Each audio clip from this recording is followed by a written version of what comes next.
सभी को जय सिया राम। बेटा विवाह गीत।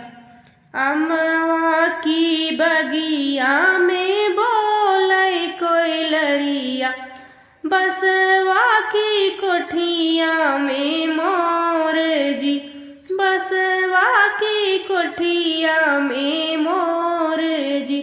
मैया की गोदिया में दुल्हे कवन रम, मैया की गोदिया में दुल्हे कवन रम। मनवा जे बाटे उदास जी, मनवा जे बाटे उदास जी। मैया दुलारी पूछे चाची दुलारी पूछे, सुना बेटा बतिया हमार जी, सुना बेटा बतिया हमार जी।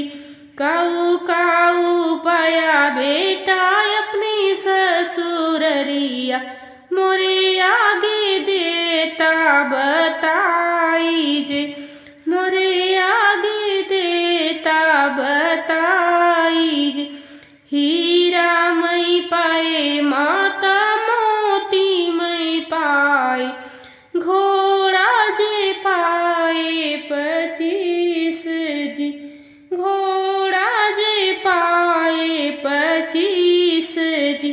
एक नाही पाए मैया गैया बछड़वा, वहीं बिना मन उदास जी, वहीं बिना मनवा उदास जी। हीरा मई फेंकी देबै, मोतिया मई फेंकी देबै, हीरा मई फेंकी देबै, मोतिया मई फेंकी देबै। घोड़वा जे देबै लौटाई जी, घोड़वा जे देबै लौटाई जी। कही देबै बेटा तोहरा दूसर बियहवा, मिली जई है गैया बछेड़ जी।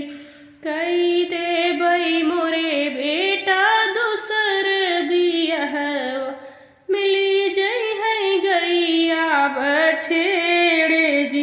हीरा मई लेबै माया मोती मई लेबै, घोड़वा हम लेबै बांधी जी।